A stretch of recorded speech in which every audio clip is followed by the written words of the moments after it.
देखिए नीट 2013 है, उससे पीएमटी 2013 होगा। क्वेश्चन हम पढ़ते हैं, ध्यान से सुनिए।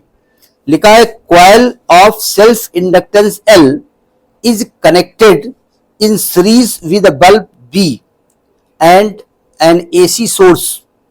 The brightness of the bulb decreases when, कुछ कंडीशन दी हुई है, पहले समझिएगा। अब चूंकि बात कर रहे हैं बल्ब की, तो बल्ब में रेजिस्टेंस होता है ना, बल्ब में क्या होता है, ये बल्ब है।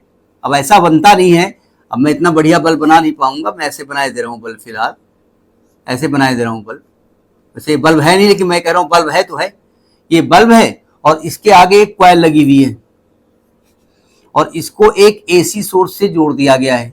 तो बल्ब के पास चूंकि रेजिस्टेंस होता है और इसके पास होता है इंडक्टेंस, यानी ये एलआर सर्किट है, ठीक है। तो कह रहे हैं कि the brightness of bulb decreases when, brightness, bulb की ब्राइटनेस के बारे में बात कर रहे हैं, ठीक है। अब क्या होगा, क्या अलग की बात, ब्राइटनेस बारे में बात कर लेते हैं। ये किसी भी बल्ब की ब्राइटनेस कम ज्यादा होना मतलब क्या हुआ, जितना ज्यादा वो पावर कंज्यूम करेगा उतना ज्यादा वो ब्राइट होगा, सही कह रहा हूं ना। यानी अगर हम कह दें कि जो बल्ब होगा, बल्ब वो ग्लो करेगा, यानी कि मैं कह सकता हूं कि पी जो है वो मैक्सिमम होगा। ज्यादा पावर का बल्ब लेते हो, इतने वाट का पावर, 100 वाट का, 200 वाट का, ज्यादा चमकता है वो, है ना।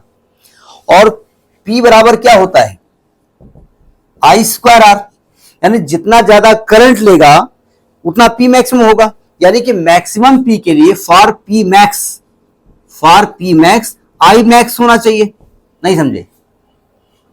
तो इतना मेरे दिमाग में आ गया कि सर्किट में जिन सिचुएशंस में I मैक्सिमम होगा उसमें पावर मैक्सिमम होगा, और पावर मैक्सिमम होगा तो ग्लो ज्यादा करेगा, उल्टा हो जाएगा तो ग्लो कम करेगा। यही तो आपसे कह रहा है। तो यहां तक बात समझ आ गई, कह क्या रहा है।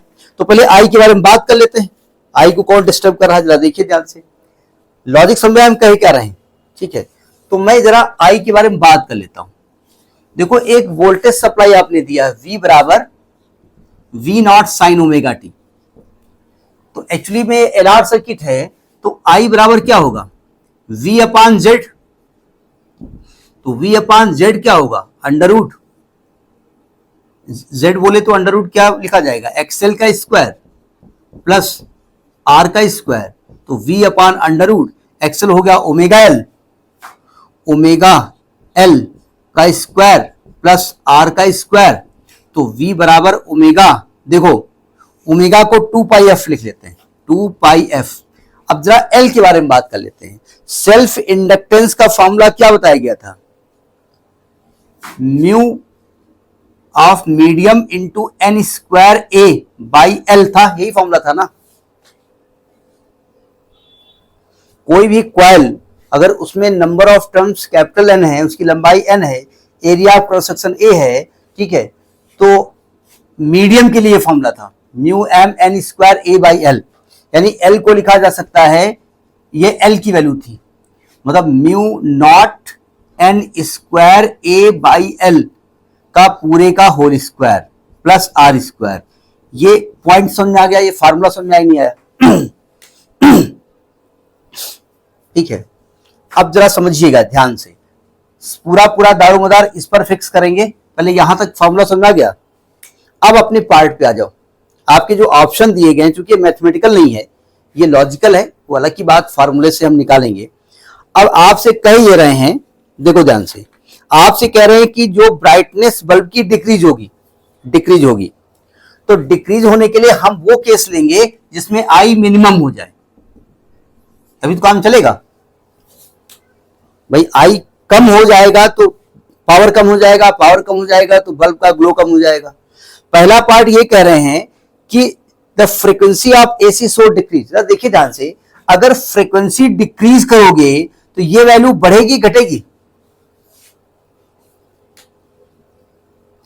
फ्रीक्वेंसी डिनोमिनेटर में है, ध्यान रखिएगा, डिनोमिनेटर में है, यानी कि हाँ बढ़ेगी, तो आई बढ़ जाएगा ना, आई बढ़ जाएगा तो ब्राइटनेस बढ़ेगी घटेगी।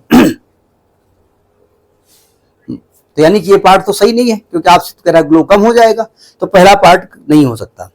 सेकंड पार्ट देखो क्या कह रहे हैं, कहते हैं the number of turns in the coil reduced.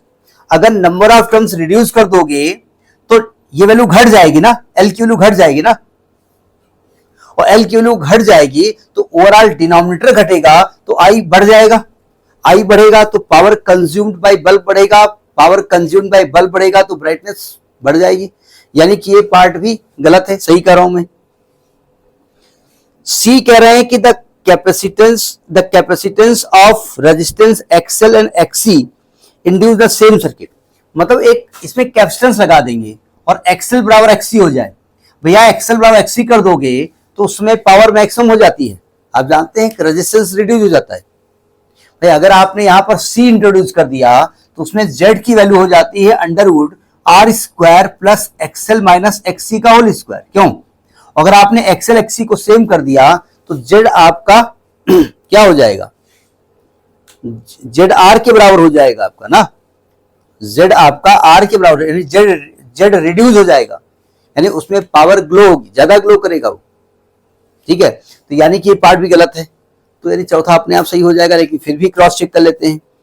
चौथा कह रहा था an iron rod is inserted in the coil. देखो अगर आप आयरन रॉड इंसर्ट करते हो तो एल उसका बढ़ जाता है, यानी कि म्यू बढ़ जाएगा ना। परमिटिविटी ऑफ द मीडियम ज्यादा होती है, ये परमिटिविटी है, परमिबिलिटी है, ये परमिएबिलिटी है, परमिटिविटी होती है एप्सिलॉन नॉट।